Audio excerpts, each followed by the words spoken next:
Welcome back, everybody, to the Vegans Who Live podcast. Your favorite vegans are your hosts. We have Brooke Sellers, aka Miss Meatless Muscle, and then myself, John Thomas, aka Bodybuilding Vegan. I'm pretty sure I put in a post the other day that we had Miss Meatless Muscle, aka Brooke Sellers, and I was like, I guess everybody knows you as one way more than the other. But Yep, it's funny. I've had people come up to me and they're like, especially if I go to a vegan event, people just say, "Oh, you're Miss Meatless Muscle," and I'm like, "Yeah." yeah, I I've don't have a even name. had, yeah, I've even had some people like come up to me in the gym. Funny enough, there's like 2 vegan girls at my gym, and they were like, "Oh my gosh, I follow you on Instagram. You're Miss Meatless Muscle." It's funny. I like the alias though. I like it. I like that better than Brooke, honestly. Yeah, I'm in the same boat. John is so, I mean, it's not a bad name. It's just a boring name. There's so many of us. I can't tell you probably more than I have fingers. I've been at vegan events and people will come up and they'll be like, "Oh, do you know Miss Meatless Muscle? Like I follow her on Instagram." I'm like, "Thanks guys. Do you know who I am?" And they're like, "No." And I'm like, "Yeah, that makes sense." But um I've They had it better guys and know. girls. They Yeah. better know if they listen to the podcast. Jeez. Yep. I know I still have some people who are like, "I didn't know you had a podcast." And I'm like, we only post about it like all the time every week. Go listen to it." Yeah. Episode 19 today. 19.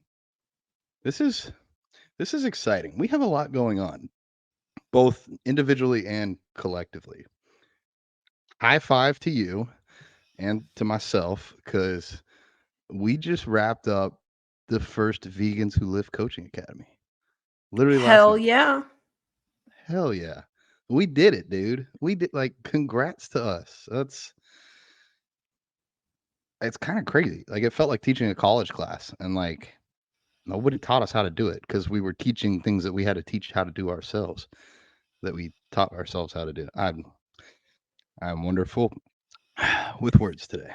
Um, I hear you. It's been one of those weeks for me. Like I'm in prep. I'm not that far into prep. I shouldn't be having prep brain, but I've been dieting down for a long time. So I've been having prep brain this week.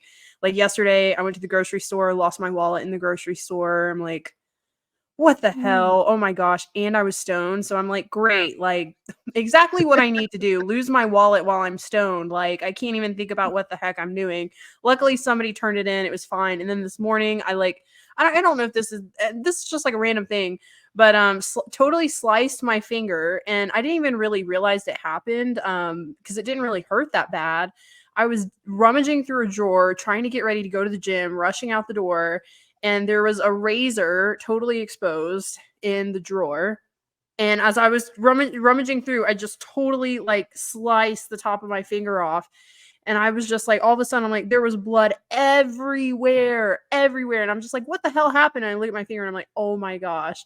And then I see the razor in there and I'm like, great, awesome. And then I'm like, okay, no big deal, no big deal. I can still train, not a big deal. But then it just kept bleeding and kept bleeding because like I just had my coffee. I just took my pump stuff too. So like my blood is flowing. Like it's like like damn, okay, well this is not gonna stop anytime soon. Let me just wrap this thing up and get out the door. And so that's what I did. So yeah, it's been a crazy week. It's one of those weeks where you have to find the win. get rid of the razor. Oh man, like Yes. I don't freak out if I do like that to myself. Like if I see my own blood, it's not really an issue. But even you just like describing it happening, it just like makes me feel weird and like like I don't know.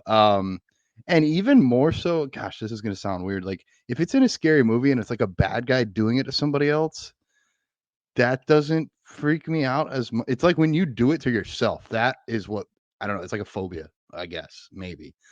I don't know. I Yeah. don't know if there's a word for that. But yeah, like just hearing that you did that, I'm like, oh God. Um, how has the bleeding stopped by now? Are we Yes, it has. Yeah, I've got it for those on YouTube bandaged up here. I had to like use like 4 band-aids. It was just like it just kept going and I'm like, gosh, like I probably waited not I mean had to be 10 minutes and it just kept going. But like I said, I just had caffeine. I just took my pump product. So I'm like, shit, like blood flow is optimized right now. This was not the good time to slice my finger off, but yeah, so I just wrapped it up and I'm like, screw it, we're just gonna go to the gym, we're just gonna make it happen. Yeah, yeah, because we ain't got time for anything else. You gotta go to the gym. Right. It's like I don't Um, need stitches. Like I'll be fine. Like I just needed to stop. I can't like go bleed all over the gym, but let me just like put like 5 freaking band-aids on it and I should be okay. yeah. I was at the dentist a while back. This was a while ago, and they're like, are you okay? Because like you're not stopping bleeding." And I'm like, "Oh, that's not good." And they're like, "Yeah, we've tried like 5 times to like clot this thing, and it's still just bleeding everywhere. Are you sure you're not taking any other medication that you listed?" And I'm like, I may have I didn't tell them this. I said no, but then in my head, I'm like, oh shit, today's arm day. I might have popped the Cialis before, and that helps with like blood flow for Yeah. pumps. So probably not the brightest idea. I was like, you dummy. Like, what are you doing? Um, but I lied, and then eventually they're like, yeah, it finally stopped, like an hour later. I was like, okay, won't do that again. Weird. Um, yeah.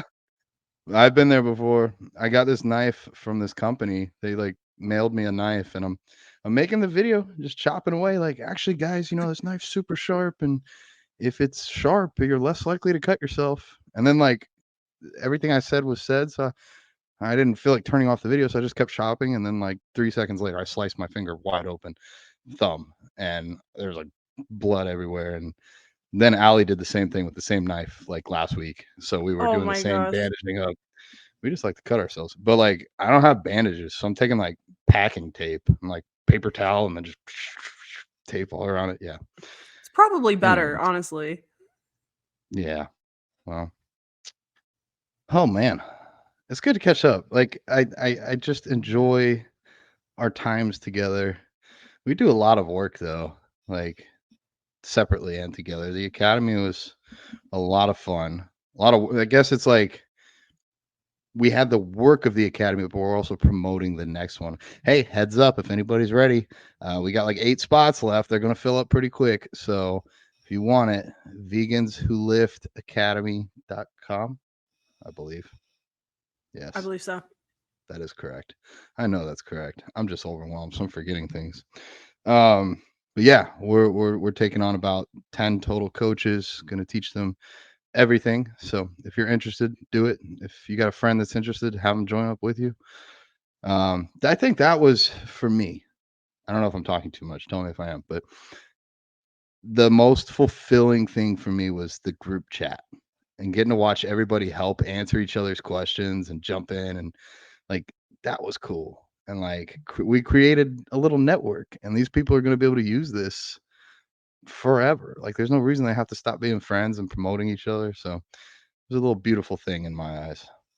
Yeah, that's definitely what I wanted, because my first business course I had, like, I loved the community. I wasn't crazy about my coach, but the community was, like, worth what I paid, and we still stay in contact, and it's been cool to see, like, the people who have made it and where they're at now.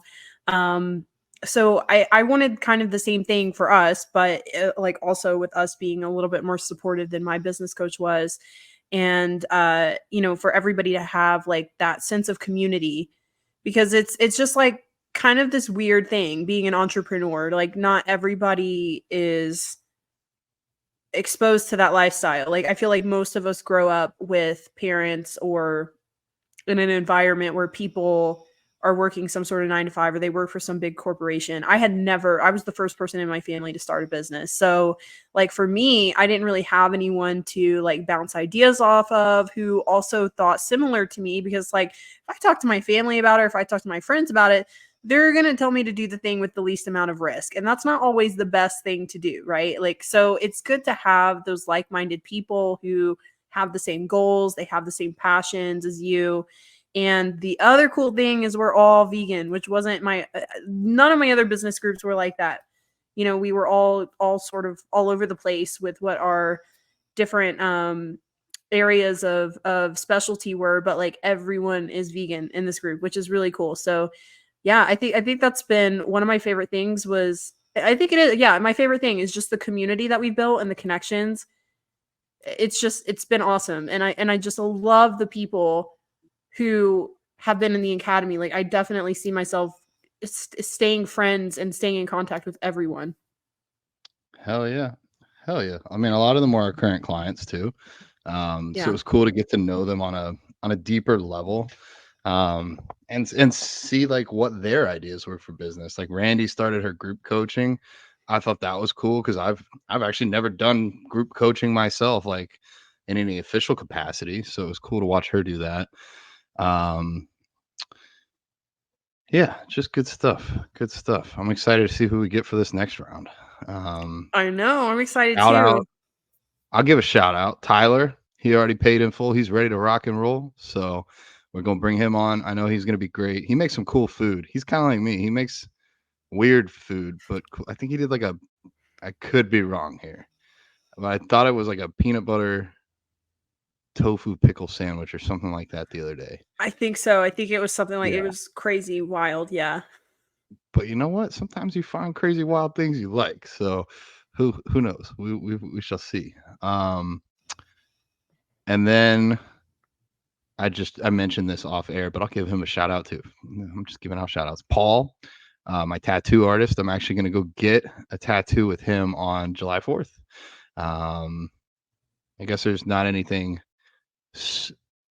July 4th, June 4th. I don't even know what month I'm in. Like, I guess damn. everybody knows July 4th. So that's why it's like, but Yeah. June 4th in like 5 or 6 days or whatever, I'm going to go do that. And I have finally decided what I'm getting. And I think we're going to film it too. I think that'll be fun to kind of share. I want to do a little behind the scenes because there's people, Allie, that have never gotten a tattoo. So like they don't know what the process is like. So like the sterilization techniques and the planning, like I just want to record it all. And I am finally listening to you. I'm finally listening to Allie. I'm finally listening to my dad. I am going to stop and smell the roses. So I'm going to get a rose on my left hand, kind of match up with my vegan V on my right hand. And it's going to be purple because my dad's favorite color was purple up until I was born and watched Barney the dinosaur too much. He said I watched it so much that he hated that color.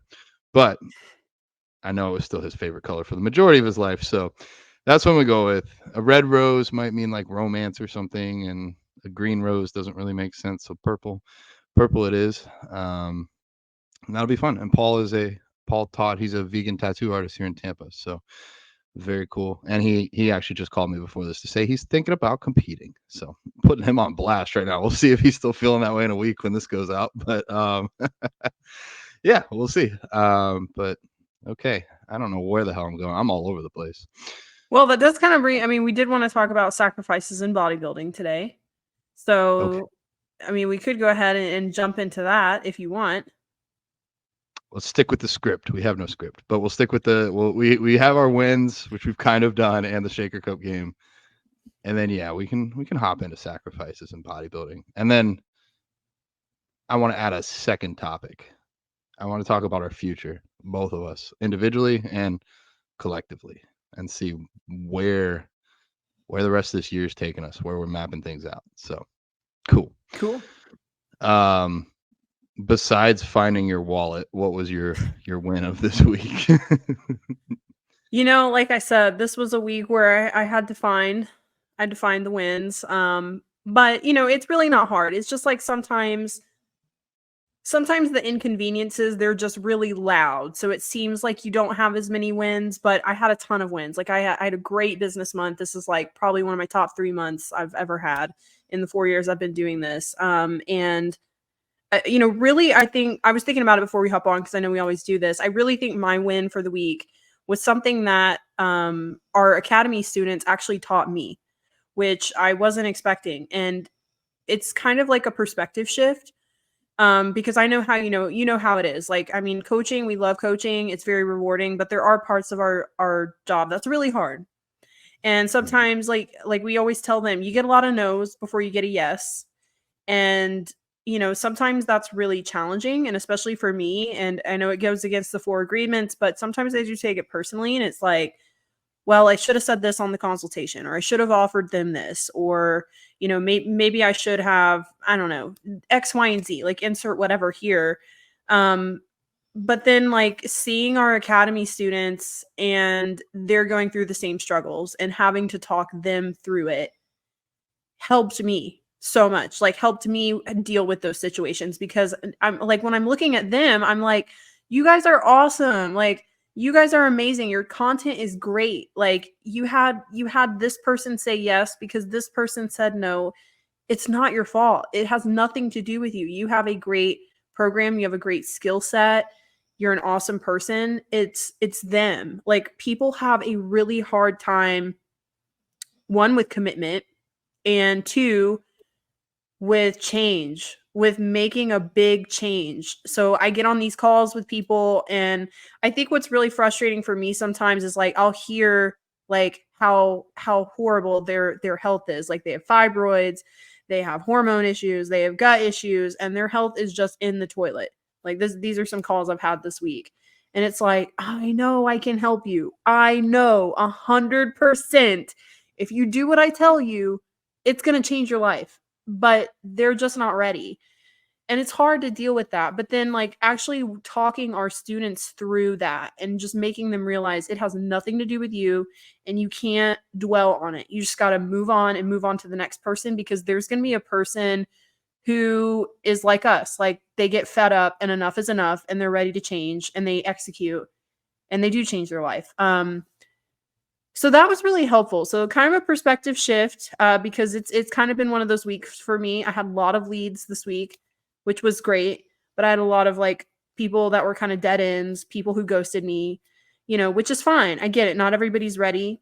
People are allowed to change their mind. You're allowed to, decide that you don't want to work out and eat healthy. That's fine. But it's like, it is kind of frustrating for me as a coach. But now I'm like, it's not a big deal. Like, there's going to be way more people. Like, I have awesome, awesome, awesome, awesome clients.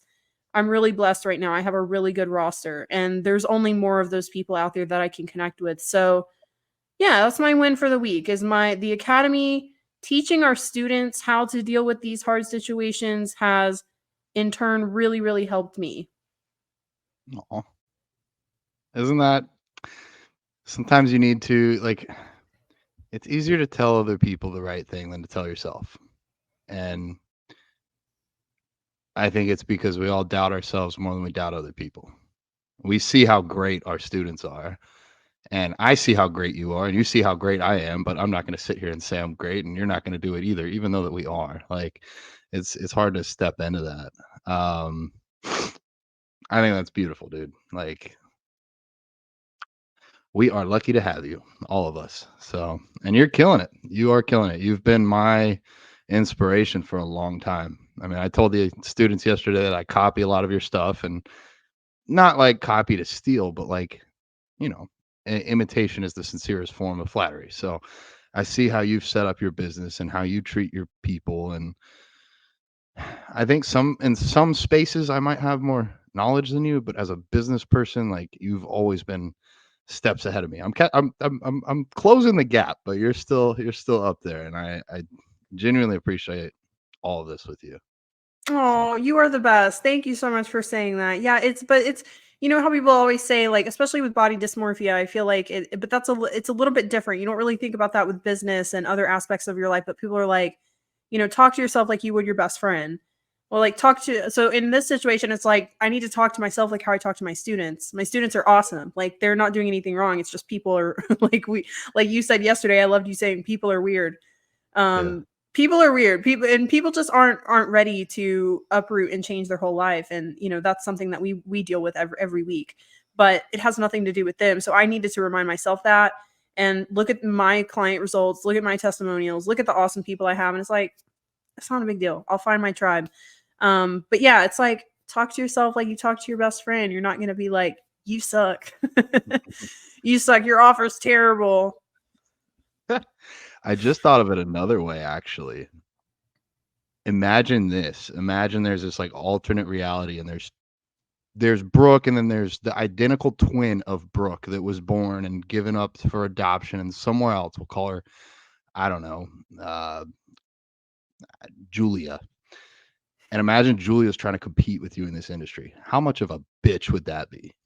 Ooh, I'd be Like, scared of her. Yeah. 'cause, who works harder? I mean, or smarter, or networks, but like, yeah, I'm even thinking of myself here. Like, I would not want to come. Like, that just made me realize how hard I work. Cause like, I'm like, oh, I wouldn't want to fight that guy. Like, he's gonna be crazy. He's gonna pull 14-hour days because he's stupid. But That's a great perspective. I need to write that down and remind myself of that. Like, Julia over there, she's catching up. yeah, yeah. But that also just shows how fast you're going. Um, I will, I will share my win. Sometimes the universe just pulls things together and it rocks. I was sitting on the porch. Allie and I have this kind of ritual. It's not every night, especially because it's so damn hot in Florida. It was like 94 degrees in Tampa yesterday, and like Mm. some places thought that it might hit 100, which would be like a history record, like in the existence of the world since measured temperature. It's never been 100 degrees in Tampa, and it was almost there, according to what I was reading. I could maybe I missed something. Maybe 100 degrees that day had never happened, but the world's heating up. Whether or not y'all want to admit it, whatever side you want to sit on the political fence, I don't care. But scientifically, we're getting heated up. Anyways, we go to the porch. Sometimes we smoke, sometimes we don't, but we talk, and I think we're both really honest with each other. And I just kind of let out this feeling. I said, I feel small. And just kind of what you were saying, like for a long time, I've followed really high level people on Instagram and bodybuilding. And I literally train next to Mr. Olympia every now and then. So I know I'm small in bodybuilding, but I wasn't talking about that. I was talking about business. I was talking about changing the world. And sometimes I feel like I'm doing so much. And then other times I'm like, I really do feel small. I feel like there's bigger things to be done. And so I cut off Allie before she was going to try and be like, you're not small. And be like, I don't mean size. I mean, my impact. My impact feels small. And I don't mean that I'm not working hard or that I'm not valuable, but just I know there's more I can do. There's more I can do to change the world. There's more I can do to promote being kind to animals, to helping heal people. I just don't know how to do it yet. But as soon as I do, I'm going to jump on it. And the next day, this was like I think Tuesday or Monday. I don't know. It was this week, maybe even Sunday. I don't remember. The days all blend together. But the next day, I ended up getting on a Zoom call with Sean and a man named Diego. And Diego runs events in Miami and wants to run a vegan event. And this is, I think it's fair to share this here. Sean, you can edit it out if not, but I think it's okay. It's scheduled tentatively for November 2nd. We don't have a location yet. I'm actually going to Miami tomorrow with Sean and Allie to meet with Diego and pick a venue. And I think we're going to have more than 100 vendors. I would imagine more than 10 or 15,000 people are going to show up to this. And we're going to get to promote it and help all these vegan businesses and promote healthy vegan food or even junk vegan food. But that'll move the needle. Like getting all these people together.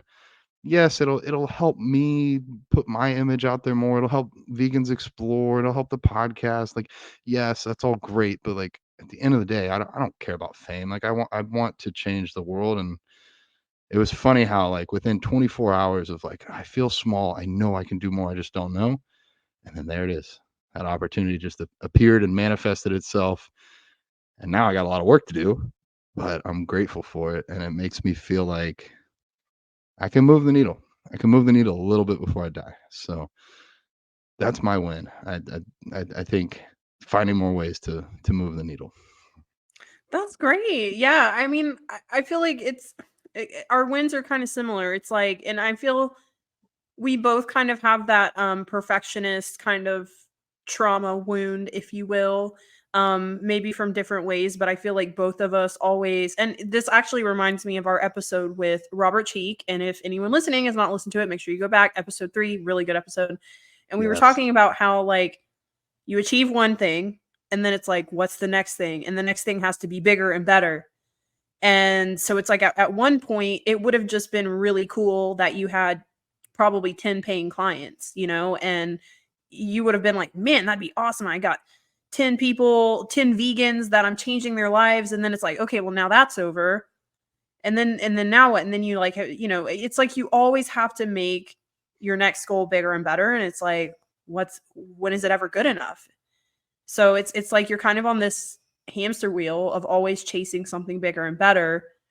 But sometimes it's a good thing too, as long as you're satisfied and you're happy, because now you're taking it to a level each time you've leveled up. So it was cool to have 10 clients at one point, and then now it's like, maybe the next thing is you have 80,000 followers, which is huge. That's a huge impact. And then the next thing is maybe, well, I'm going to do a bodybuilding show, whatever it is, but you've worked your way up to the ladder to now you're doing an event that will influence thousands of people. So in a way, it's worked for you. It's just like, you also have to let yourself kind of not rest, but just like have a sense of, okay, I did that and that was impactful. And I'm accomplishing the mission that I've set out to do, which is to influence other people's lives. Yeah, I think you hit the nail on the head. It's just like the gym. Like all you want to do is, I don't know, squat 225 pounds. Like it's all you want for 6 months. The second you do it, you don't sit there and do a little dance. You're like, okay, 315 is next. Yep. And, and then 2 years later, you hit 315, and then you're like, all right, 405. And I don't know. It's that constant hunger. And I think I don't know. Allie is the voice of reason, and I'm the voice of extreme. I'm always like, I could always do one more. I could save one more. I could do one more rep. I could work one more hour. And she's more of like, you're doing pretty good. And I'm like, okay, but if you're a cop or you're a doctor, is it pretty good to save 9 out of 10 or 10 out of 10? Like, and of course she's like, well, that's different. Those are like, you have to be the best there because you got to save lives. And I'm like, and how is this any different? Influencing people, what they put on their plate, that's literally saving lives, both people and animals and the planet. So it's really hard to like ever sit back. However, I am realizing, Allie likes to point out, I'm just one person. I try to be like 500, but I'm just one. And I do need some downtime every now and then. I can pull a 14-hour day. I can pull like 5 14-hour days in a row if I need to. My screen time, actually, I realized I now have screen time between one phone and the other. I checked that the other day. I was like, well, they're sometimes open at the same time. Like I'm working back and forth, so it's not technically like doubled up, but like, yeah, I averaged like 12 hours a day last week. So, yeah, you do need some downtime. I saw a post yesterday that I was about to send to you, and it was really good. And it was talking about how you have to have constraints on your business. And it was like a visual, and it was like this circle. It was like a big circle and then a little circle in the middle. And the little circle was your business, and the big circle was your life. So it was showing if you have to have constraints on your business, otherwise you're going to have to make constraints other areas in your life. So it showed like the little circle getting bigger and bigger, and then like bleeding into other circles like social life, like it just all sorts of stuff, personal hygiene, all sorts of stuff. So like, not that you're at that point, but like eventually like it kind of overflows, and then it's just like too much. So being able to contain that, and so it's sustainable, just like we do with our clients. Cause like, we can't give somebody 80 hours of cardio every week. That's not sustainable. So yeah, just like going at a pace that is good for you. And I do think it's healthy. Like I do think that mindset of like, I always need to do more, I need to do something better is healthy. I do think it can sometimes be a little bit self-destructive, but I think as long as you can give yourself like a pat on the back and say that you did a good job, and like have content with it in the moment before you pursue that next thing, and give yourself rest, have some downtime, I think it's fine. I think that mentality is helping people, and it's giving you purpose. I would agree fully. I think that's why I work so hard. I feel purposeful right now. Like when I used to have a 9 to 5, I'd bust my ass at the 9 to 5, but I wasn't answering. If my boss texted me at 6, like, "Oh, hey, need you to do this," I'll look at that tomorrow. I'll look at that on the clock. Actually, it's funny. I got to see him the day before yesterday. Well, technically, he's still my business partner for my clothing company, Athlicity. but my former employer, Jason, one of my closest friends, you got to, I think, meet him at my show. Yeah. He's Um, nice. he's really, I wouldn't be here today if it wasn't for him, guys. I got laid off from a finance job during COVID, and best thing that ever happened to me. Truly best, like one of the best things that they say life happens for you. When that company fired me at lunch, or technically let me go because of COVID, whatever, however you want to phrase it, it ended up opening this door, and I learned so much about business from being the right hand man of a small business owner. And like, anyways, I told him, I was like, dude, back when I used to work for you, when we had the crypto rush and things were crazy, it was just nuts 9 to 5. Like I couldn't even scratch my nose without doing 5 other things at the same time. And that's kind of how life is now. Like it's not 9 to 5, it's 24/7. But I'm learning. I've actually just like this last week, I've implemented something. Every time I get really overwhelmed, so almost daily, but every time I get really overwhelmed, I'm like, I don't have any time for myself. I don't have enough time. I open up my Google Calendar. I go to the next free day. Sometimes that's 2 to 4 weeks in advance. And I just put it in red and I put no events. And I'll add Allie as a guest if she wants to be there for no events. But like on that day, I'm not taking client phone calls. I'm not doing a podcast unless it's us. Like if it's us, it's on the schedule, it's gonna happen. But like if another company wants to bring me on, nope. Go out of town, go to a restaurant that like to film content, nope. Like literally I will reply to clients that day. I'll make my Instagram posts. If we got something like the academy, I'll do that. But otherwise, nothing. And I have a few on the weekend where like I might just lay in bed all day. But that gives me like some scheduled downtime and some days coming up to where I can recover and then get back into it. Because I think this is it is like you said with bodybuilding, like nobody can do 80 hours of cardio in a week for a long time. You can do a fuckload of cardio during your prep, but then you got to back down. You got to have that off season. Otherwise, you're not going to grow. So, trying to treat my life almost like, I guess, a little bit like bodybuilding. And then we'll get into that later with the sacrifices for bodybuilding. I'm bringing it way back to your win. You said you had one of your best business months ever, which I think this is really valuable information for other people listening that run their own businesses. You and I work in almost the exact same industry. We are on the same platforms together. We collab a lot together. We do things like this. And I remember, I could be wrong here, but I think like 4 to 6 months ago, you were struggling a little bit more. You had mentioned that. And what was funny is I was doing the best I had ever done. And I was like, huh, isn't that funny? Like, I wonder what's happening. I wonder what she's doing or not doing, or what I'm doing or what I'm not doing. I haven't changed that much since then. And this last month was the worst month I've had in 6 months. So, what that goes to show is some of this is just cyclical outside of your own direct control. Now, like if you told me, hey, you got to go sign 10 clients in the next week or you're going to die. Oh, yeah, I'd go do it. I'd make it happen. But like, I don't have that pressure. My bills are still covered.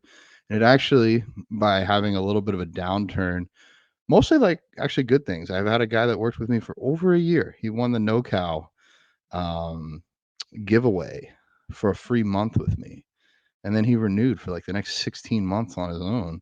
He's like, hey, man, I just letting you know, like, I found this bodybuilder in person trainer at my gym. And I think I want to run with him for a little bit. But like, you've taught me so much. I'm like, dude, go, go learn. He'll be able to show you things in person that I can't over the phone.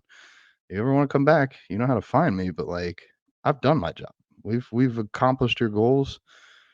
I'm not here to be upset. And actually send me an update in 2 months. I want to see how you're doing. So, and then that frees me up to do more things. Sean and I have some things behind the scenes we're working on that I'm pretty excited for, and to go have time to be in Miami and scout out venues and go get vegan food and do other things. So, anyways, yeah, it's kind of crazy how, I mean, we both do almost identical things. Like we even help each other become better coaches. And sometimes we're up, sometimes we're down, but if you don't give up, you're still in the game. So, yeah. Yep. You just can't give up. I think that's the most important part of it. Summer has historically been pretty good for me. I feel like people are outside more, they're in swimsuits more, they're kind of like confronted with their with their situation a little bit more. But yeah, and you know what else is funny is like my content hasn't been really doing as well as it has been. So like it's funny because my content took a big dip, huge Yeah. dip. Like my engagements like fell way off. Like I'm getting like 3,000 views on a reel, which I was like kind of panicking about for a minute. I'm like, what the hell? Like, what is happening? I haven't really changed anything with my content. Like, I don't understand. But then it's like big picture, who cares? Like I'm still getting clients. I'm still re-signing clients. So I mean, that's a big thing is like probably half my income came from like clients signing up for another like 5 months with me.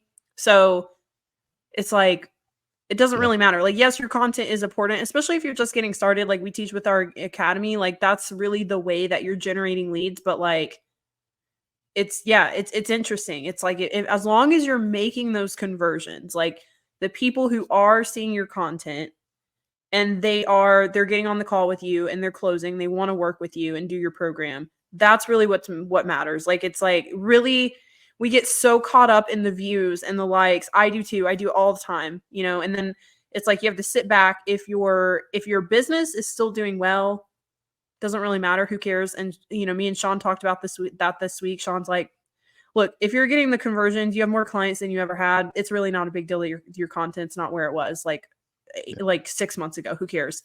But yeah, it is interesting. It's an interesting industry and it is cyclical, but I think like you said, the most important thing is you can't give up. Like I mean, there's been months where I was like, shit, I'm gonna have to go get like a side gig somewhere, and then you know, and then it all turns around. So Yeah. yeah. And I think too, like we have to remember like, exactly what you said. The numbers don't tell everything. It's not the full story. It's almost like the scale. It's going up or it's going down. That's not the full story. I it's funny how social media works. Like I was logging. I'm one of the ways I'm increasing my work output without working more myself is hiring other people. So I've actually brought on an assistant to help run my TikTok because I just don't have time for it. And you know what? I'm not old, but she's younger than me. She can do the new cool stuff that the kids want to see, whatever. Like it's a different age demographic on there. She already told me, she's like, you should do shorter videos in your Instagram. They have shorter attention spans. And I'm logging in to get on TikTok because I haven't been on there in a while. And like I just got sucked into like 3 videos of like pranks and stuff. I'm like, I don't even watch pranks. Like, why am I watching this? And then it made me think with what you just said, like people watch things on Instagram that aren't necessarily like speaking to them highly, more of just like low level content that so you could be putting out crappy videos like we've even talked about in the academy. Sometimes a reel, the worse it is, the better it is. If it's really quick words and it's hard to read and it loops, then you just get a lot of views on it and it reaches a lot of people. But how many people are going to see that and want to work with you? Versus some of your longer stuff, especially your transformations and when you're vulnerable and show where you've come from, like that's why people are signing up. And even if less people see that, your conversion rate is going to be so much higher. So Yep. Yeah. Yeah, I asked it's funny because I asked my audience because my content was doing so terrible. I was like, I say terrible. I mean, it's not terrible. It's just not where I would want it to be. So I polled everybody on my story and was like, hey, what kind of content do you guys want to see? And all of the stuff I got was pretty much all of the stuff I didn't want to do.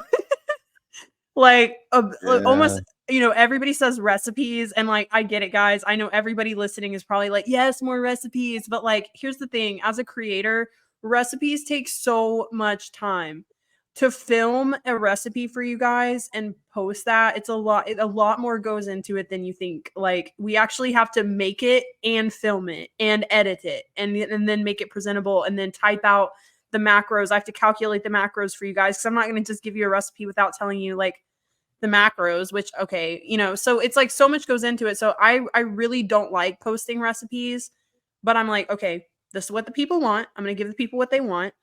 And so some of the recipes they did really well. So I think that's helped some too. And then everybody was like dog content because everybody loves my dog, and I'm just like, why? But why? Like that's nothing to do with veganism or fitness or nutrition, but literally Chief's video that I made a few weeks ago is probably going to be one of my best videos in like the past year. It's like bananas. It's got like 100,000 views right now, like tons of comments, like over 300 shares. And I'm like, Wow. okay, I'm just going to listen to the people. I'm just going to let you guys tell me what to do, and I'm just going to do it. So whatever. Sometimes you got to go with what the people want. I mean, I think about I it know. like, again, the Chief video getting that much attention, it might find some people that didn't already know about you. Yeah. And then they'll follow you, and then they'll see your transformation video, and then they'll sign up. But Chief ain't gonna make them sign up. But Exactly. it might help them find you. I know. I'm like, this is like, I'm like, okay, it seems kind of like from a business perspective to me, like a waste of time. Like, I love my dog. I would post my dog all the freaking time if I want to, but like a lot of people, like for people listening, like I don't have Instagram for me is no longer about having a personal Instagram and being like, look what my grandma brought me, from her vacation, and look at my dog, and this is what I did. It's not really about that anymore. It's about, like, from a business perspective, like providing value for people. So like the recipes, yes, that goes hand in hand there. It's just something I didn't want to do, but I do need to do the recipes. So that was a good strategy. So I'm like, okay, I just need to suck it up, do it, maybe figure out a way that I can make this more efficient. But the Chief video, I was just like, I don't know. All right. I'm just going to try it. Just going to put one out and see what happens.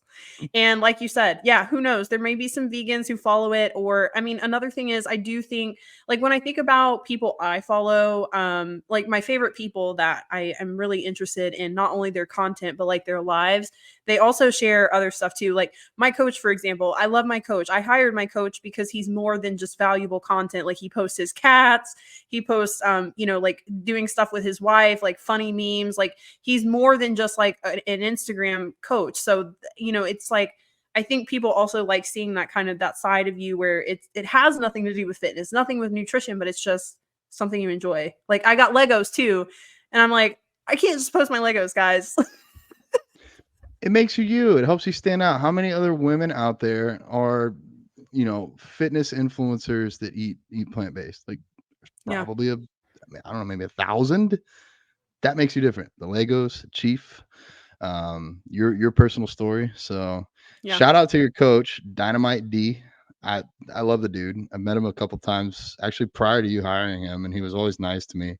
And then I do think it's funny when he dresses up as a woman and does like fake check-ins. I always get a laugh. I know. I felt so attacked in one of them he did, because it was like how Mm. girls be sending their check-ins at like 5 a.m. in the morning, and they're like doing the zombie pose, and they've got like one sock on, and like it's just terrible. And I was like, oh my God, that is so me. Like now I gotta clean up my check-in. My bodybuilder brain, I'm watching this. I'm watching him dress like a woman with a wig. I'm like, dang, he's kind of lean right here. Like, I didn't know he was that lean. I'm like, I'm missing Yeah. the whole picture, just zooming in on the body. But all right. Well, we're 43 minutes in, and we have not even done the Shaker Cup game, so we've not stuck to the non-existent script whatsoever. Let's do that, and then we can Okay. actually. I'm having so much fun here. I just want to keep having fun, but I do have some internal struggles and conflicts that I want to share. So we'll Well, we've change got to the do elevator. that. Yeah. Can't have too much fun. We've got to talk about our internal conflicts. Yeah. Yeah. Oh, okay. This will be fun. If you could travel back in time and observe one event, where would you go? That's a I'm tough one. so I'm so self-centered. I assumed it had to be my own life, but I guess this could be anything. Yeah, anything. It could be, the Roman Empire. A lot of I don't there's a I lot of don't know. ritualistic sacrifices there, or violence. Oh, you know what I would want to see? I'd want to see the dinosaurs. That shit would be cool. Dude, actually nobody knows exactly how they look either, Yeah, right? I know, right? Like Yeah. maybe they're purple. Maybe Barney wasn't far off. Huh. That's a good one. Man. It's said in the past though, right? It has to be in the past. In the past, yes. Back in time. I was kind of thinking like visually, I don't know what the start of the universe looked like, so that'd be interesting. Um, That would be cool. it might also be like so fast and rapid that like it happens and I'm like, that's it. All right. Well, I screwed my choice here. So, hmm. Ooh. I think you're on the right track here with dinosaurs because, like, there's a lot of extinct animals that are never coming back. Yeah. And it would just be cool. Like, I mean, there's a lot of cool. Like, I'm a history buff. I do love history, but most of it is just very depressing and like I don't want to see. I wouldn't want to go watch. For sure, it's interesting to learn about, but not to watch. So, but I think the dinosaurs would be just absolutely like breathtaking. Yeah. That's a good one. That's it would be in like my top 5 for sure. Megalodon, we could. Megalodon would be we're safe though, right? We're not just like out there We're like they could safe. eat us. Okay, all right, Yeah, yeah. we're just Damn. observing. I don't even know if a megalodon would wanna eat you. Like a 65-foot shark, is that even gonna care about a little 6-foot It human? right. It would be us eating like one pea. Yeah. Yeah, I'm not gonna waste my Well, time on that. no, I like clean my bowls, so I would eat the pea. But I'm not a shark. You know what? Okay, so there are a few things that I think would be really cool to see. I mean, I don't believe. I remember reading recently that they don't think the pyramids were built by slaves, more like they were Oh paid. yeah. That would be cool to see because, like, even with modern technology, like if you could gave me a crane and like giant stone cutting tools, I still couldn't fathom building a pyramid, even if I had employees. Like, so yeah, That's a watching good them do one. that thousands of years ago, like humans are kind of cool, other than killing everything. We Yeah, do some they're interesting kinda things. cool. They can So kinda hang. Yeah, yeah, sometimes. yeah, I think it'd be kind of just imagine just like walking like imagine if you were like a traveler back then and like you didn't know that they were building the pyramids and like you've never seen anything bigger than a single story house or hut before and then you just come around the corner and it's like holy crap. That's a I don't even have Yeah. a word for it because I've never seen it before, but yeah, I don't know. That'd be cool. I've never been. I've heard that Egypt is not a good place to go if you're a woman. Yep. Um, so like I did some research on Reddit and they're like, if you're a woman, don't even go. Don't even go. And then I heard that there's like trash all around the pyramid. Like humans are great. We build pyramids and then we become weird, creepy guys and we litter and put trash everywhere and make it a tourist attraction. Like Rome. I mean, to be honest, if you're gonna go visit Rome, like it's cool to see the Colosseum, but it's so packed with people, like you can't even not that like this is the most important thing. You can't take a photo of yourself without like 100 people in the background. You're gonna Yep. wait hours to get in. My buddy that I went with had broken his ankle, so like he looked disabled, so they let him in and let us go with him. So we don't have to wait in line for 3 hours. But there's a lot of trash, graffiti, a lot of poverty, like people just begging you to buy stuff and then probably like pickpocketing people that aren't paying attention. So countryside, beautiful, but like Colosseum, it's kind of crazy. Yeah. Um, anyways, Yeah, I think that's a good path though, is like kinda like the old age-old mysteries of like, like, Easter Island, how those statues got there, like, just being able to finally know the answer would be cool. Was it aliens? Who what if knows? it was? And then we get to go back to the present time and that was aliens. And they're like, yeah, you're full of shit. Yep, exactly. Oh man. Okay. Yeah. Well, dinosaurs and pyramids and the Easter Island. That'd be cool. Yeah. All right.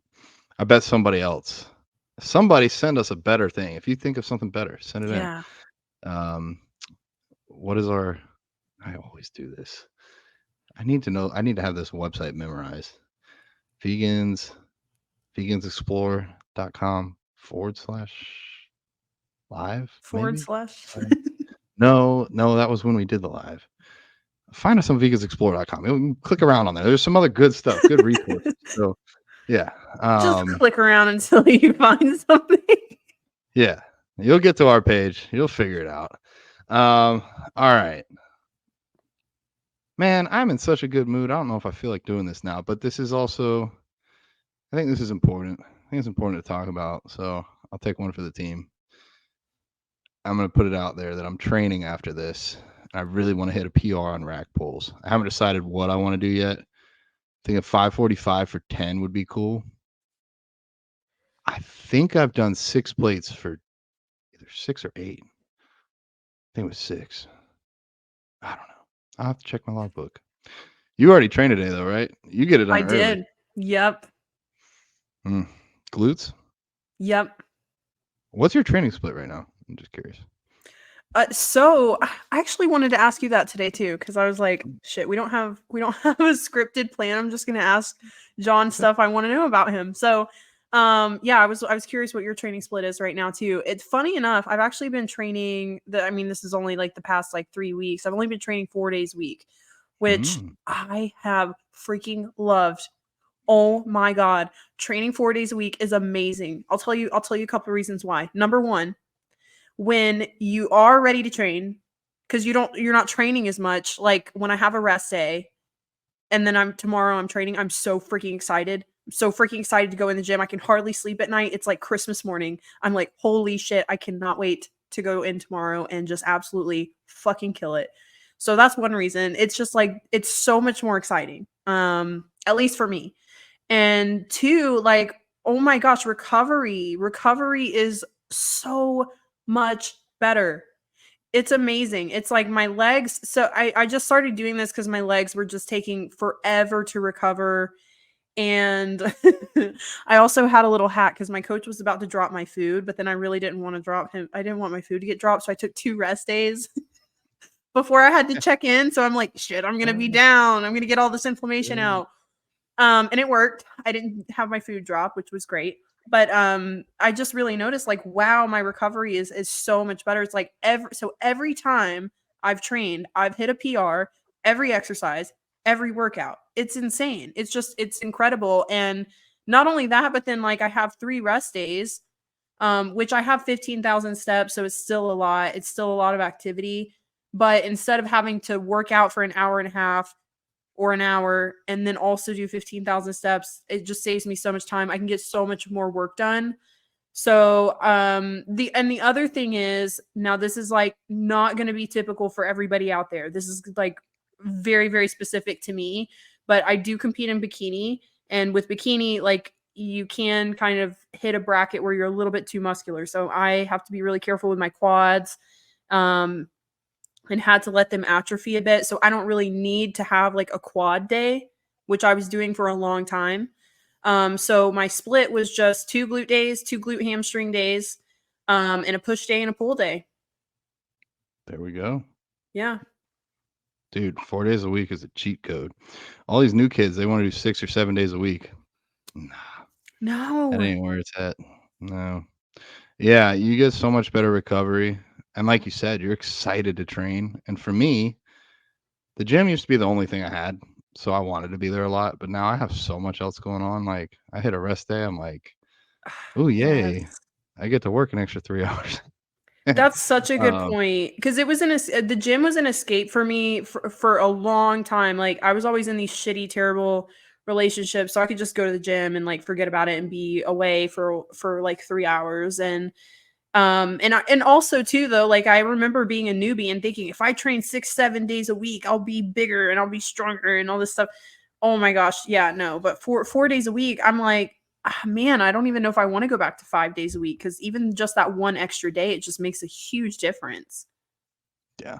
No, it's huge. And why 4, why 5? Like why are we picking this? Like it's all arbitrary based on the 7-week system or 7 days in a week system, like Yeah. a lot of people are even moving away from that. For anybody that is still searching and clicking around, it's the vegans who live podcast.com. Pretty easy. Don't get any easier than that, but I still can't remember it.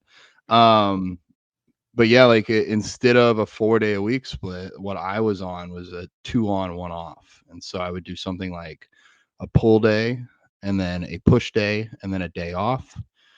And then I would normally do shoulders and arms, and then the next day do legs, and then take a day off. I've started changing it as of like a week and a half ago.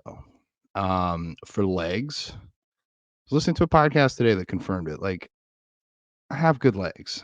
Almost like you said with your quads, you don't need them bigger. Like, yeah, it'd be great to have my legs bigger. In fact, I probably need them bigger to turn pro, but not a lot. Like, they're close.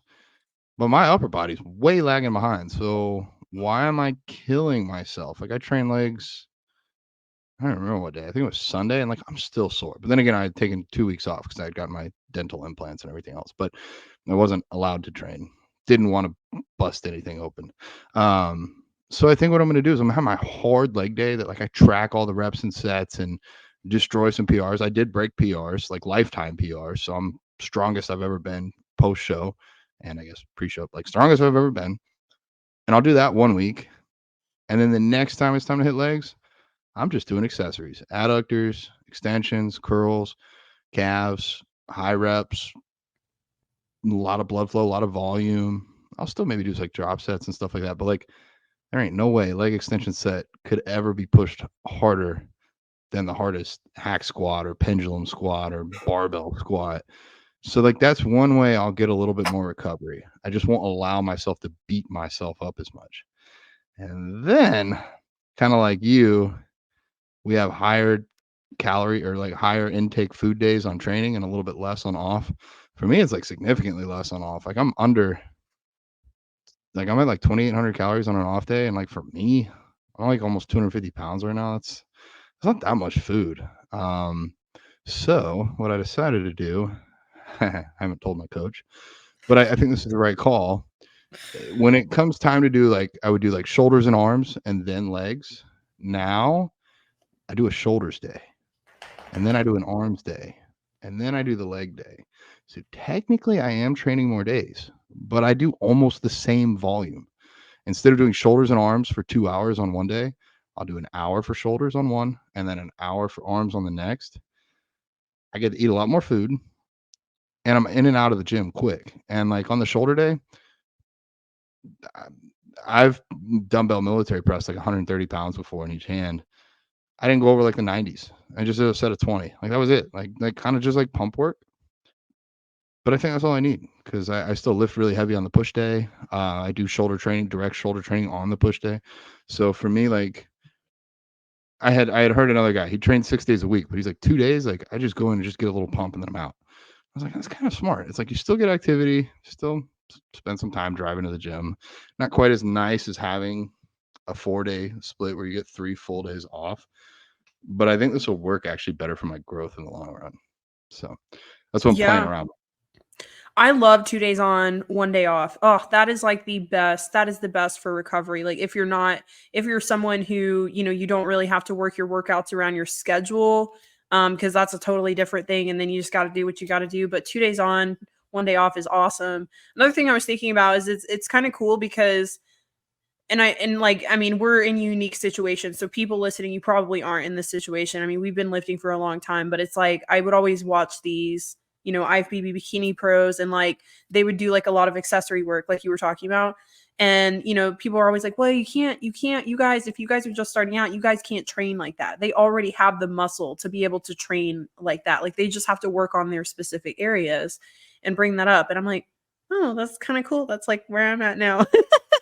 Not that I'm anywhere close to an IFBB pro, but like I have like a physique now that I only have like specific areas I need to work on, which like you're kind of in the same boat. I definitely feel like your legs are like, your strongest feature. So like with your training, like what is your goal like for you and your coach? Is it like to bring up your upper body? Like what are you specifically working on? Yeah, we've already made that shift post show to highlight upper body a bit more because I was pretty much doing like push pull legs, which if you look at that, like that's an equal amount for every muscle group. So now having push pull legs, shoulders, and arms, I'm doing a bit more for upper body. And I think everybody could always just about use more arms, probably more shoulders. And I think too, having that one leg day where I kind of back things down a bit, yeah, that'll really help. It'll allow me to kind of like you be excited and go push harder on the other days. But yeah, definitely trying to bring up upper body. I haven't gotten to the extreme of like, let's just not train legs for 3 months. Like, Yeah. then again, though, not to toot my own horn, but I'm getting pretty strong again, and that's when you get injured. Like, at least for me, I don't ever do a set on leg day under 10 reps intentionally, but even like my dumbbell RDLs are at like 200 pounds each hand for a set of 11. Like, that's just a lot of weight. Like something's eventually gonna have a little nagging injury or a little thing, but I don't know what else to do. And that's the fourth exercise. Like I'm pretty deep at that point. Like I've already done some direct hamstring work doing ham curls and done my other compound lifts. So That's yeah. a big shift I've made with my coach too. I remember like when I actually went in person to train with him. He's actually local to me.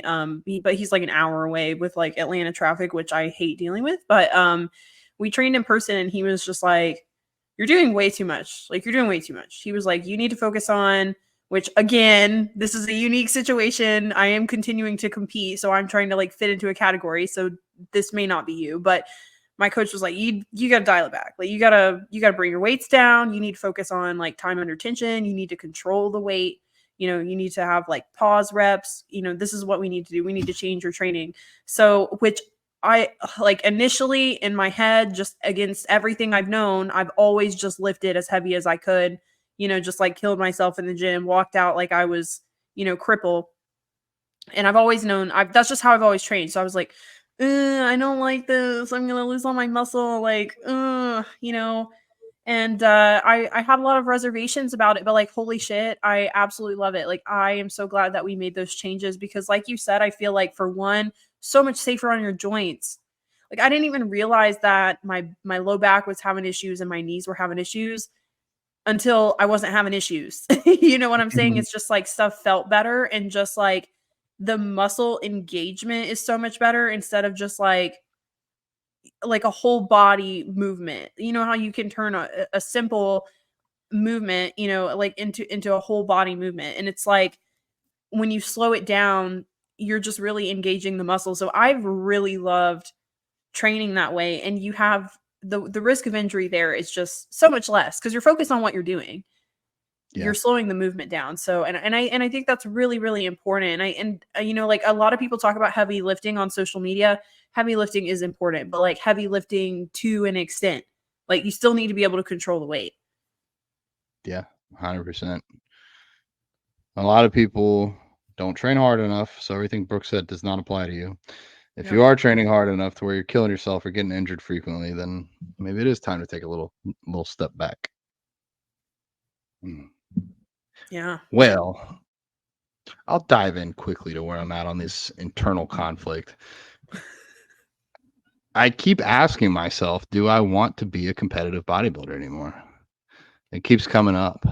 Um, and to be fully frank with you and the rest of whoever's listening, the answer that I have is I don't know.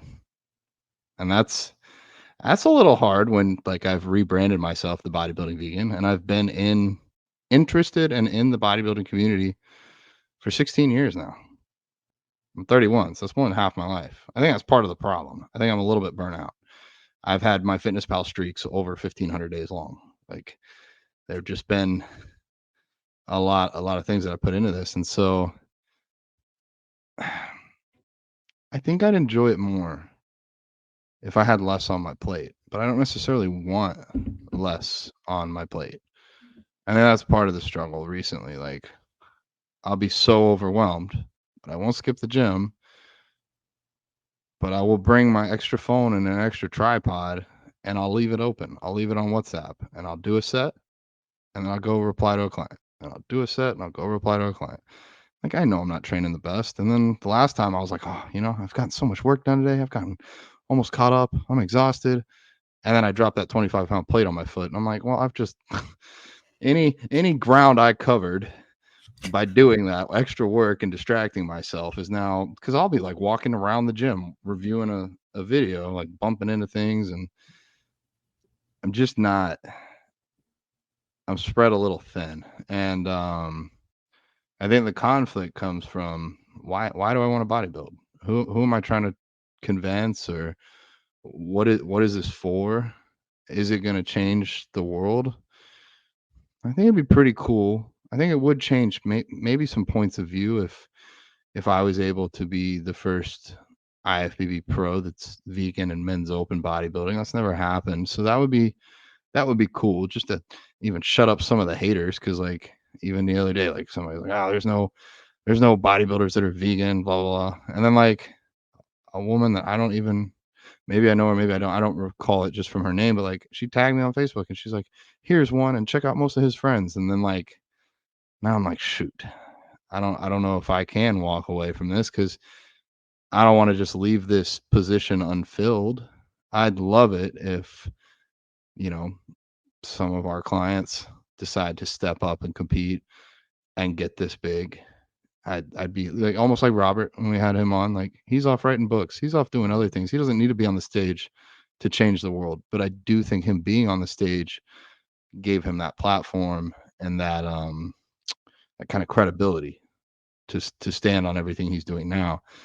So I don't know. I'm constantly trying to figure out, what should I do? I think it's reasonable to say road to pro would be 2 to 3 years if I stay on the track I'm on now. I've made a lot of progress in the last year. I was thinking about traveling the world next year, and honestly, I don't think I'm going to stick with it with the way I had at first envisioned, like putting all my stuff in storage and just going without a plan for 6 to 9 months. And that's not because of bodybuilding. I was like okay to give up bodybuilding for a bit, but I'm so happy with the other things I've built here. I'm happy being relatively close to you. We got Atlanta coming up the middle of next month, mid-June, Atlanta Veg Fest. Come see me in Brooke.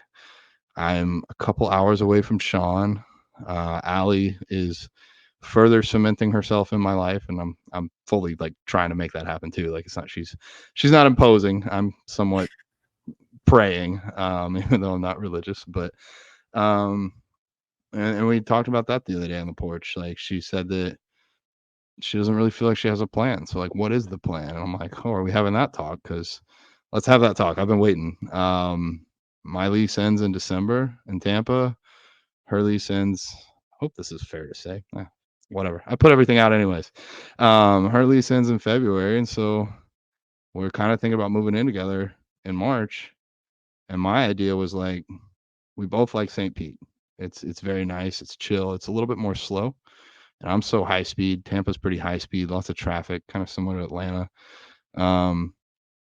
St. Pete would be nice, but I'll get a place there for like 3 months until her lease is up, and then we both love Arizona. I had worked there for 10 weeks for an Amazon internship back in I think 2018 or 2019.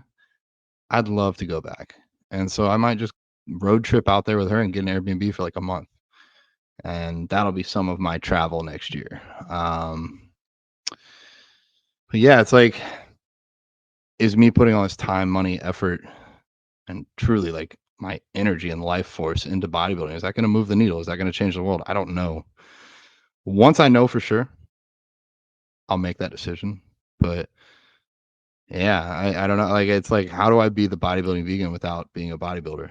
I mean, I think I'll always lift weights, I'll always train, I'll always want to be big. Got too many insecurities to not want that. But do I want to be a competitive bodybuilder? Especially now I know what it takes. I didn't know what it took. Just like anybody else thinking that they want to go down this path, you won't know until you're there how much this takes, how much it takes from you. So that's kind of the internal conflict that I had. I think it's a very valid conflict, and you're not alone. And there's other tons of bodybuilders who go through this who aren't even vegan, and they have their own reasons. A lot of people build careers off of bodybuilding and relationships, and so it is a lot to give up. It's hard because, like, in a way, like, I know 2 to 3 years for some people sounds like a long time, but in bodybuilding world, it's like really close. And in my eyes, I'm like 2 to 3 years, that's you're pretty close. You're pretty there. You're pretty much there. And that time's going to go by anyways. So, but at the same time, it's like, I feel like you have to figure out what's going to make you happiest. And a lot of people probably don't realize, like, you can't really just do both with bodybuilding, like, at least with what you're doing. Like, it would be different if you were, like, a natural competitor, men's physique, and competing in OCB, but like, at the level that you're trying to compete, well, if anyone is trying to be an IFBB pro, like, period, Yeah. it's there's a different level of sacrifice, and long-term sacrifice. It's not just about I'm competing for 15 weeks or 20 weeks and I'm not going to eat cake and, go out and whatever. It's like you're looking at years of those sacrifices and lots of money, lots of time. So I don't know. I feel like with all the suffering, self-induced suffering that goes into competing, I feel like you really need to be like 100% gung ho on it to move forward with that path. But you do have time. I mean, you can always do masters. It would be just as impressive, if you decided to take some time off and then do masters. I think it would be just as impressive. So I mean, you have time to figure it out. I just think you need to figure out what's going to make you the most happy, because you do have Allie now. It is nice that we're so close by, and you have a lot of good things going for you that you didn't have when you first started bodybuilding and you had that vision of I want to be an IFBB pro. So a lot has changed. So I think it's just like for you, you just have to figure out what are you going to be happiest with? Like, is the sacrifice worth it in the long run? And that's where I struggle. Clarification, masters means 35 and up. So Brooke's saying if I take some time off, I could maybe come back and do that. My coach even leveled with me. He's like, it might take you till you're 35, even if you don't stop. So those guys are just nuts. And some of it, a lot of people believe in me, which I appreciate. I'm also a coach, and I think I'm somewhat objective. Like, I've worked with athletes that are better athletes than me. I think I'm a better coach than an athlete. And it's almost like if I wanted to go play in the NBA, like my height would already be a disadvantage. I don't know how much my genetics stack up for pro level bodybuilding, to be honest. If I did turn pro, that would probably be my last show. Yeah. Then my career would be over, because pros are just a whole nother breed. And like, some of these people are able to put their whole life into it, but I don't want to put my whole life into bodybuilding, because I do want to do more activism events. I do want to teach more academies. I do want to do more. And I guess that's part of the conflict too. Like, full disclosure, I'm probably spending on average 20,000 a year to do everything related to competing and bodybuilding and gyms and gear, all of it. It doesn't even include food. Luckily, I got sponsors. Like, it does roundabout bring me a lot of money back in, but that's what's going out, along with probably 2 hours a day. How many businesses could I create? Charities, fundraisers, like what? Then again, though, if I gave up the bodybuilding, how many people would listen to me? Granted, I don't ever plan to stop training. That's going to happen regardless. So it's just, do I want to compete? And I think you're right, bro. Like, for me to have a chance, I gotta want this. Nobody turns pro without wanting it. They're not like, oh, I just want to be done. Like, that's not wanting it. And so sometimes even something as silly as that little Facebook comment, like, oh, here's a bodybuilder, check him out. Like, he can do it. And then I'm like, I'm drawn back in. I want to perform. I want to show up. If an all-knowing power, Sean, you can chime in here, but an all-knowing power entity came down to me out of the clouds and said, hey, dude, you want to change the world? This is the best way. If some all-knowing being told me that, I'd follow that. Unfortunately, when you become an adult and you get out of school, life is not clear. There's not a clear-cut path, and you gotta figure out your own path. And so I do think one day there will be a fork in the road. One day it will be competitive bodybuilding, or starting this business, or going on this trip, or doing this thing. And then I'll have to make a decision. And I don't know. We'll see what happens. I do think strongman would be fun. Could be the strongman vegan. Change it up a little bit. There's a reason I got vegan tattooed on my head and not bodybuilding vegan. Yeah. Um, Yeah, I mean, you have a lot has changed since you first started bodybuilding. So you have other interests, you have other hobbies, you have other things taking up your time. So it's a hard decision for sure. And I think this is going to be good for people to hear, because I think a lot of people, it's like you said, a lot of people more than ever, I feel like, have this goal to be an IFBB pro.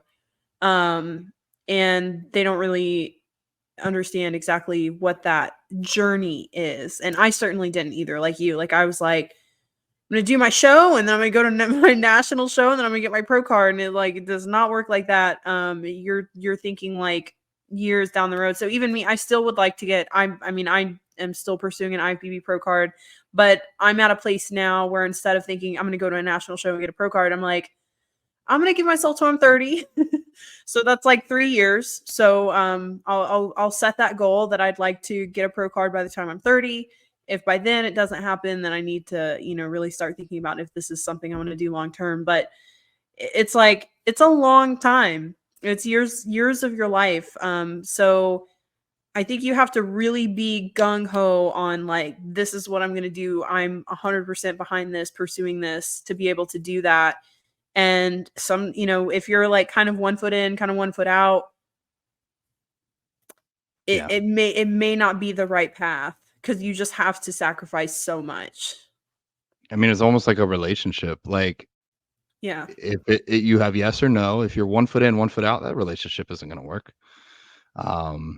So you said, it's going to take years. And for me, that it hits in two ways. It's going to take the upfront cost of years now. I also know that there's a back end cost for being a 250 plus. I mean, like the guys that I'm trying to get on their level, they're walking around off season 280, 290. The human heart is not meant, whether you're muscle or fat, to pump blood for a body that large. I know I'm shortening my time here, and I'm starting to realize that the things that are truly important to me, like ending factory farming, that's going to take a lifetime, and I need as much of that lifetime to do that fight as possible. So it's just all around. It's I'm not scared.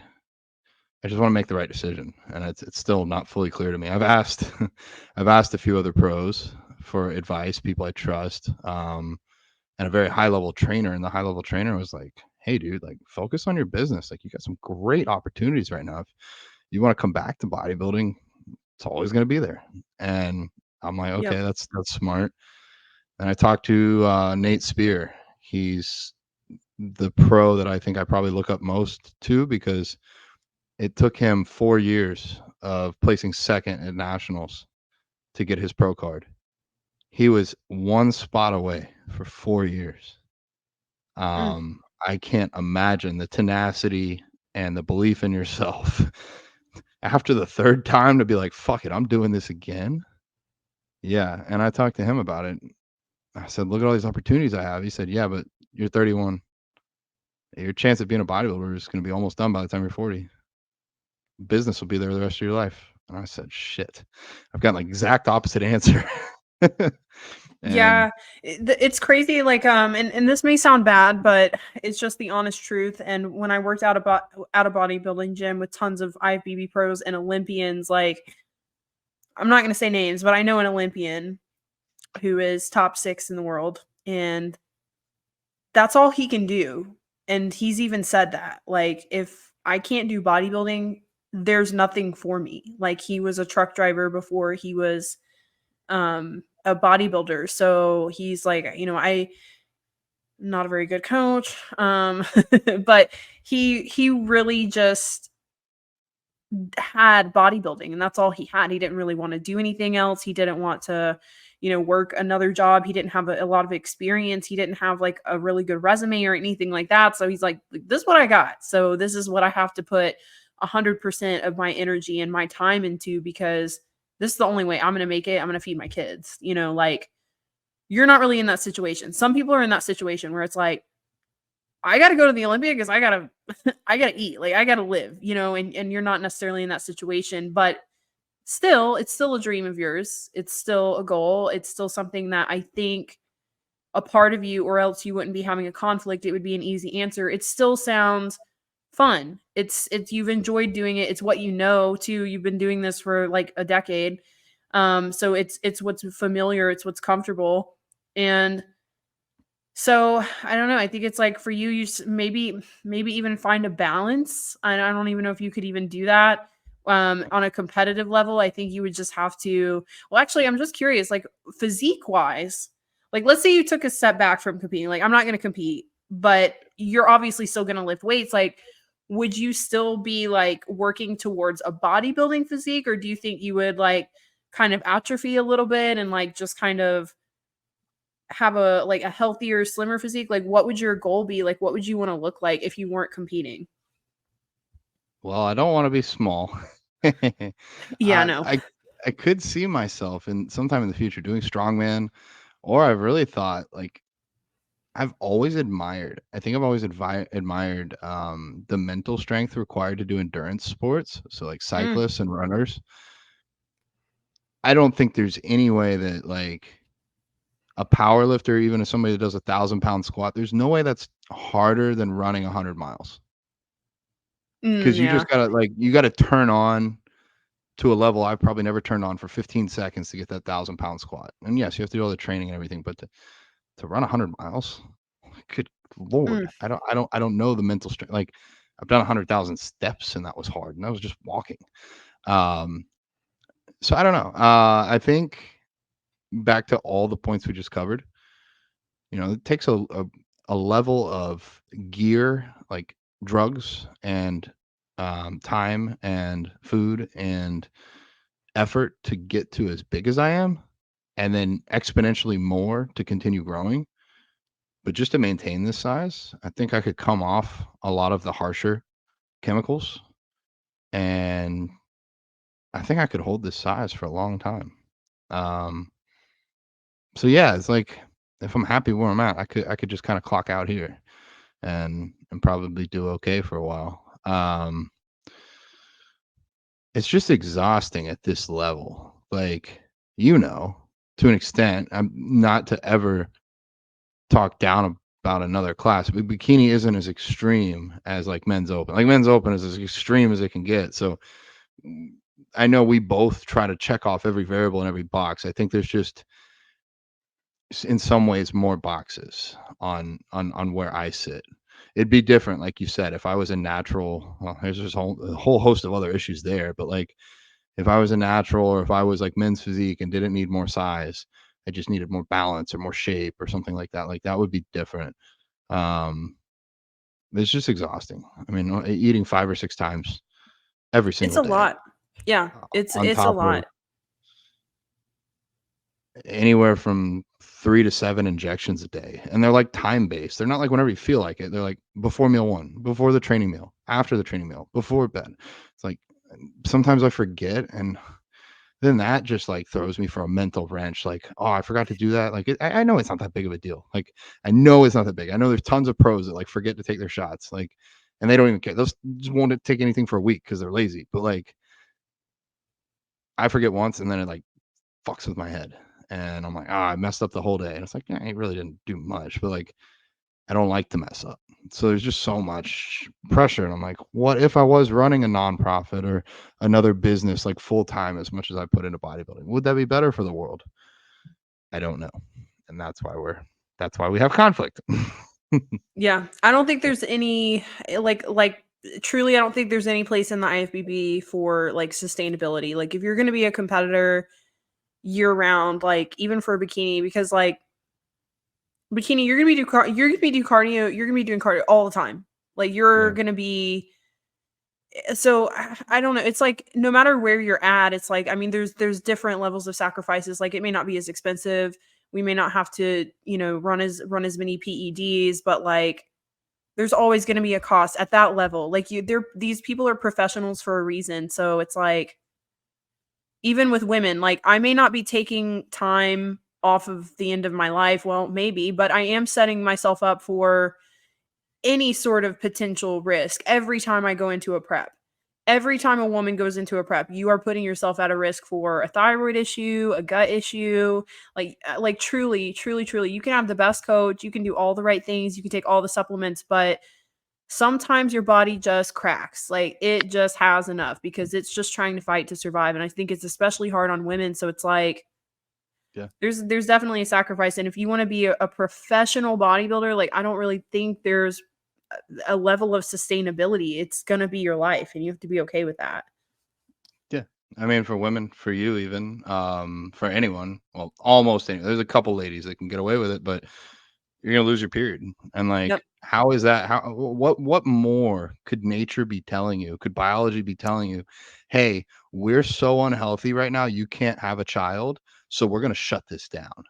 Like that just alone shows how unhealthy it is. And that's whether or not you're natural or not. Greta lost hers, and it took, Yep.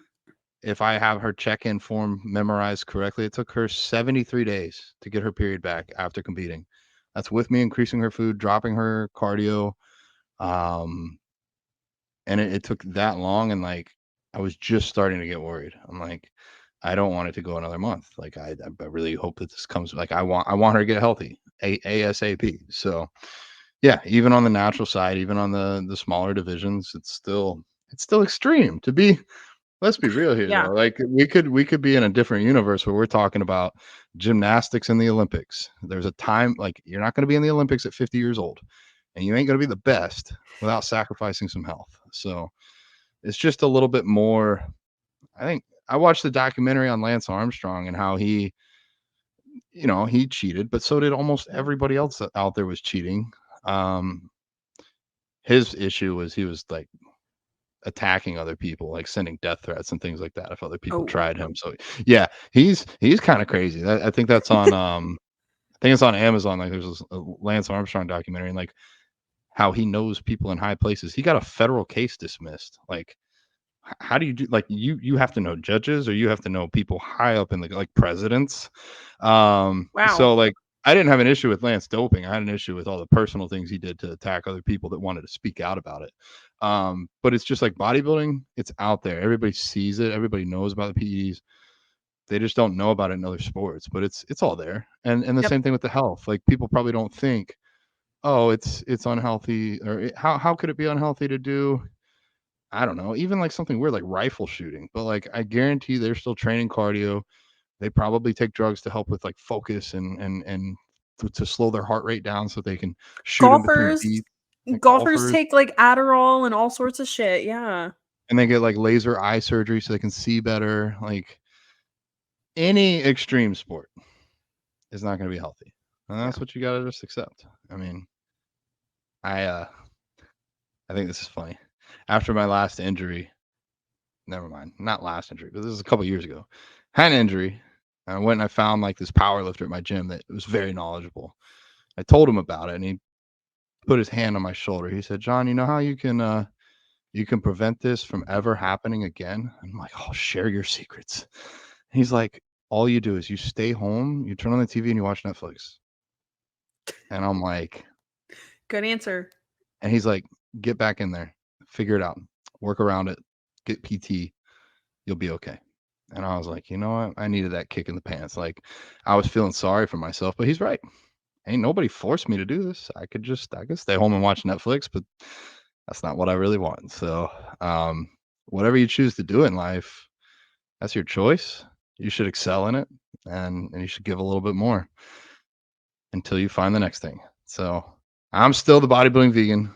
I still do plan to step on stage at least a couple more times. I would like to. I would like to qualify for nationals and see how I stand up. I will probably be the first. Maybe somebody else gets there, but I think I'll be the first person with vegan tattooed on the side of their head at nationals. We'll see if I turn pro or not. But um, quarter turn to the right, I get to do this. Like I got to do that at least once.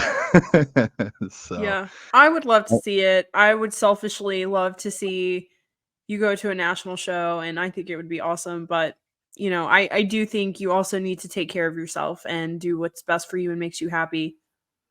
yeah. Well, I want to change the world. I think this is still moving the needle. We'll Absolutely. see if I can find something else though. There's got to be bigger, like this event, getting 150 vegan businesses together, or even too like we will encourage other businesses to come, but they have to bring vegan only foods. So like if there's a pizzeria that makes both, they can come bring their vegan pizza. And then maybe their family tries it and then their family's okay with eating vegan pizza from now on. Like we have so many ways that we can incrementally change the world, starting with literally every time you put something in your mouth. That alone can do it. So, hey, it's 222. Allie and I love these numbers things. I think this is a good spot. Yeah. I know I talked a lot about me. I'm happy to open the floor up and see where you are in your journey, or if you have any future plans coming up, because I just kind of rambled here. You know, I still I feel like I never really got to have the bodybuilding experience that I wanted to my first year.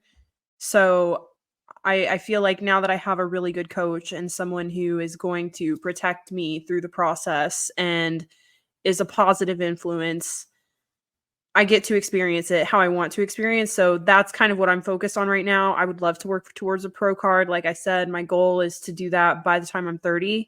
I feel like that gives me 3-ish years to see how I do. He really wants me to go to a national show. It scares the absolute shit out of me, but that's his plan. So we'll see how that happens. But yeah, I mean, as far as bodybuilding, that's just I'm still working on that, and I plan to do that for another couple of years and see how that goes. And yeah, that's pretty much my plan. Hell yeah, dude. I forget that you're younger than me because I look up to you. So, like, I don't even think I had started coaching when I was your age. Like, look at that. Look at like where That's you could be crazy. by the time you're 31. I don't even know, but I'll be at your show. Hell yeah. As soon as you have dates, let me know so I can mark that off. But shit, I'll cancel whatever else is on the calendar. I'm gonna be there. So that's we gotta support each other. So, and you were at mine, and oh, I was at yours too. So hell yeah, we'll just keep it going. I think let me pull it up because this will come out soon, and I know we got to have at least one listener in Atlanta, or Oh somebody within yes. driving range, like probably. June I think 15th yeah, or June June 15th. 16th. 15th is guaranteed. Okay. 16th is up in the air. If we don't get everything to be done on the 15th, we'll be there the 16th. But if y'all want to come out, June 15th, Atlanta Vegan Street Fair, we're gonna be there. Me, Brooke, Sean, come hang out, come say hi. Um, I'll have shirts and merch. I think I need to send you a. I never sent you a rainbow shirt, did I? Mm-mm. You're a medium. Yes, that'll work. I'm gonna go set that aside because I just sold out of smalls. So let me go set aside a medium. Anybody else wants a shirt for charity? Send me a DM. I'm doing that now. Got some rainbow shirts, some Only Plants shirts. But yeah, I'll get you one, Brooke. Yay! Thanks. Yeah. Then we can match. We can twin. Yes. Okay. That's all I got, dude. Thank you for. I feel like I need to like let you invoice me for a therapy session because that's how this felt. No, that is fine. That is look, we didn't have anything planned for today and we just let it roll. It's like, just talking, catching up with each other. For real. Thanks for Oh catching up with man. us, guys. Yeah. I'm realizing like I'm gonna see you in 2 weeks. Like I can't wait. That's Yay! fill my cup. So I'm all excited. right. I hope there's some good stuff there. There's a couple good places here in Atlanta, so I'm hoping they show out. Maybe Sunday we can go to Slutty Vegan. I've never been. Oh yeah, it's good. It's impressive. I heard it's a whole experience. It's a whole experience. Yes. Oh yeah. Okay. Well, do you have the script to take us off? I can wing it. What we've been doing for an hour and a half.